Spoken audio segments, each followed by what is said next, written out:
Hi, I'm Dave Veloso, I'm owner and CEO of Versus Games, located here in San Francisco. We're here at the 2K State Championships. We're streaming here at Rolling Out in the Sunset area, 2 stores down from the State Championship. I'm here with Isaac Sears, representing moneyformagic.com. There it is right there. That's his team. Isaac, want to tell us a little bit about the team you're representing here? Team Money for Magic is a team represented by, or representing moneyformagic.com, and also a store up in Santa Rosa, California. Okay, what store is that? It's Palmer's. Palmer's? It's on, yep, I know. like West College or South College or something okay. like that, just right off the highway. All right. Anything you want to tell us? Anything more about Money for Magic? I mean, you guys are based out of that area. Or you're based there. You do some of the stuff at Palmer's, or is it in they work together, or it is one and the same entity. One and the same entity. Okay. Yeah. All right. Cool. So, all right. Well, you guys brought an 8-man team here. How are you guys doing so far? 3 of us are 5-1, and probably going to try to draw into the finals. Right. Situation available. So and you're 5-1, is that right? I'm 5-1. Connor Brousseau is 5-1, and Ron Perkins is 5-1. That's one of our other teammates had the misfortune of playing against 2 of us for us to get to 5-1, so he's not doing quite as great. Right. And then we have some people who are just not having a great day. So okay. The top section of the team is doing very, very well, and the bottom is struggling with the reality of luck as a factor. Right. Well, it's interesting with the 8-player team.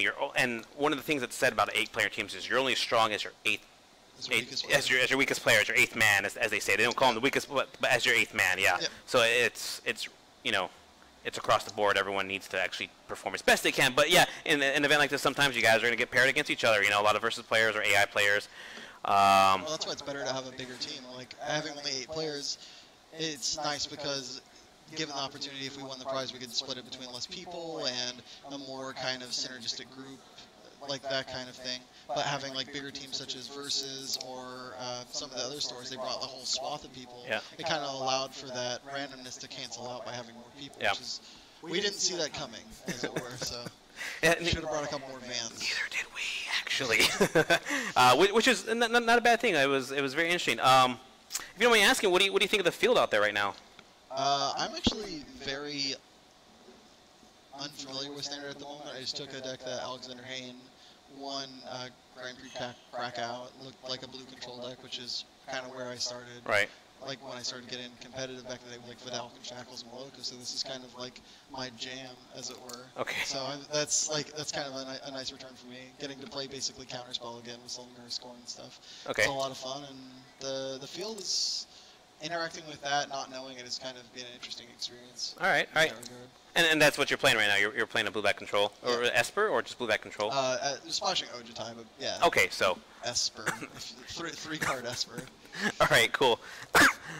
So, lastly, real quick, I just want to ask you. I mean, one of the things that Versus is doing, and it's the first time we've done this, and it's the first time, to my knowledge, that I've seen any other really store or company, game store, do something like this, is a team aspect to the event, and it's a bonus feature. It's not the main part of the event, but it gives it a new dynamic, which is what's bringing these teams to the event, and big teams coming to Versus Games for State Championship. And it's the 8-player model that we're saying, hey, bring in a minimum 8-player team. We have a store championship trophy for you, $300 cash check for that team as well. So we have some bonus features for them too. And it's not bringing like hardcore rivalry. It's actually bringing the stores together under one roof for the first time, and they're actually enjoying it and interacting with each other too as well. I mean, it's really cool. What's your play on it? How do you feel about? I think it's fantastic. Yeah? I think it's a really good way to bring more people. Anytime you get to support something, whether it be your country or your stomping grounds kind of thing. This is as close to like kind of an Olympic, like a self-made Olympics kind of thing, where you get to get everybody involved, which is really cool. Like Worlds has that dynamic where you're representing your country. This is a smaller dynamic, but a lot more applicable. It's like the Grand Prix to the Pro Tour kind of thing, where everybody can come from all the different stores and kind of fight for their pride for the city. It's just fantastic. Yeah. Expect, if people are asking, you can do something like this again? The answer is yes. We have some bigger plans for this. This is, my idea was in the beginning, is like, if this is successful and this works, even if I get like 2 or 3 teams, this is great. We had like 5 and a half, almost 6 teams.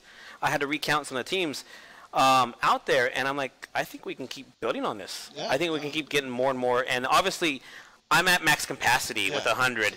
So you have people playing in here. Yeah. Today, right? Yeah. So future locations will have to be at a new determined place. To get a bigger store. I'm working on it. We have a lot of plans in a way. I don't want to leak anything out. But yeah, the next events, we're already in the works of planning something like that. Much bigger payout for both individual